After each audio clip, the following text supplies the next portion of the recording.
Salut à tous, j'espère que vous allez bien, que vous avez passé des bonnes fêtes. Alors petite vidéo aujourd'hui, tranquille, faire un petit peu le point sur ce qui a été fait dernièrement depuis l'acquisition de la E30, l'avancement du projet.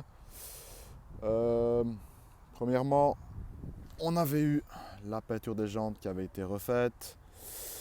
Les clignoteurs, c'est des...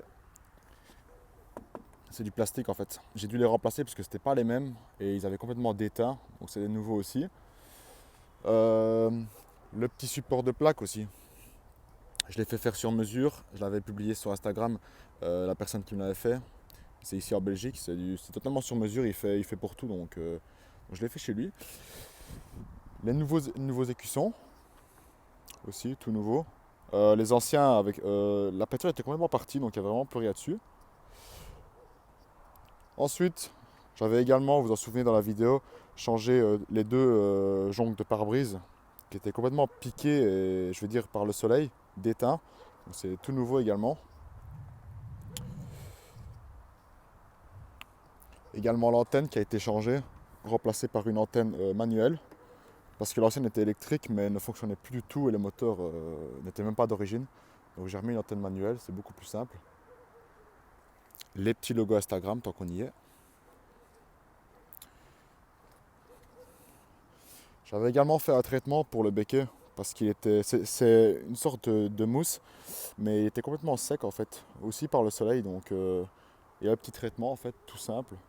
J'ai mis du produit en fait, comme on met pour traiter le silicone.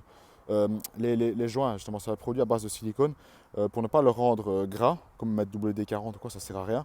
Ici, c'est un petit produit qui ne le rend pas gras, mais qui lui rend sa texture vraiment d'origine et en même temps un peu brillant. Le logo arrière également. Ici, on le voit bien, les joncs qui sont neufs.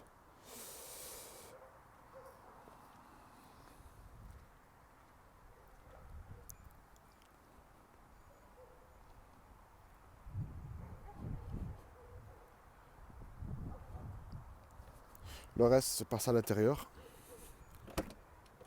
Hop. La moquette a eu un nettoyage complet en fait, vraiment bien traité, parce qu'il était déjà bien entretenu, mais il y a eu un nettoyage complet, ce qui fait qu'elle est vraiment belle en fait. La couleur est toujours bien là.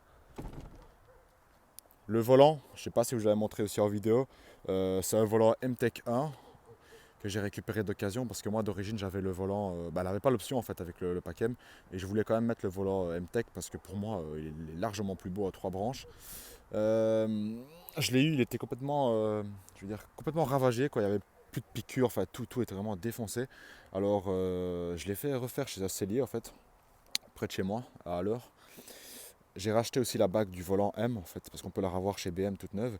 Et j'ai demandé aussi, petite touche personnelle, de faire les surpiqûres couleur M, comme on voit sur toutes celles d'aujourd'hui.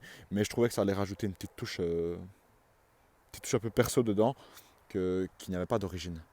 Pareil pour le pommeau. Le pommeau de base, il est juste tout noir, il n'y a pas les trois lignes ici.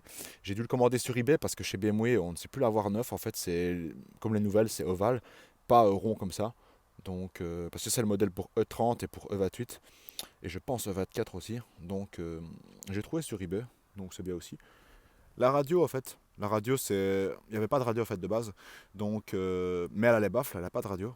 Donc, j'ai pris une radio un petit peu, je veux dire, un petit peu old school, mais avec les technologies d'aujourd'hui, comme ça, il y a la DAB, il y a le Bluetooth, il y a USB, il y a tout ce qu'il faut dessus, mais avec un petit look d'origine, un petit look, je veux dire, un peu d'époque, quoi, je veux dire. Comme ça sort pas trop de son élément avec des radios avec des écrans, etc. Ça n'a rien à voir là-dedans. Voilà. Vous pouvez voir, elle totalise 102 000 km.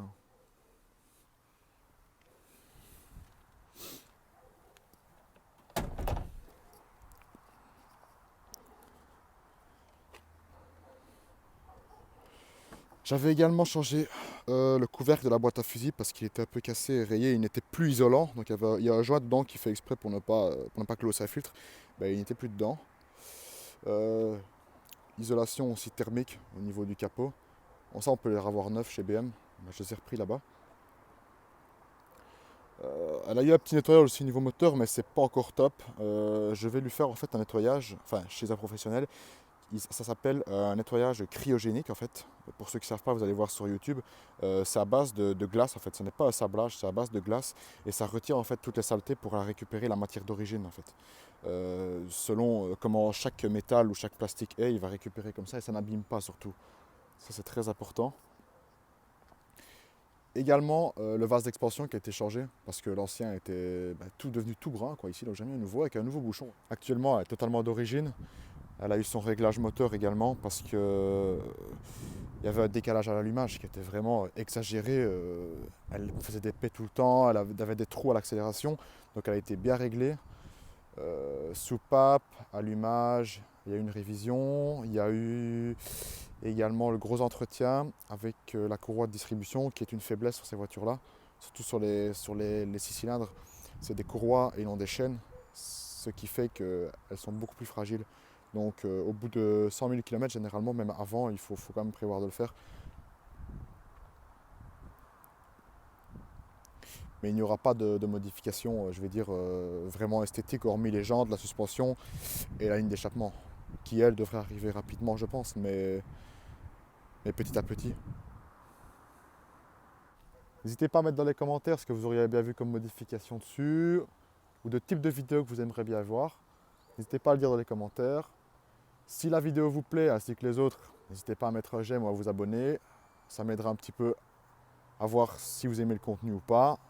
Ça donne un petit peu de force en même temps, parce que quand on débute sur YouTube, c'est un peu compliqué d'avoir des vues, d'avoir des gens qui regardent, donc c'est un peu compliqué. Alors n'hésitez pas à donner un petit peu de force ou à partager, ça fait toujours plaisir.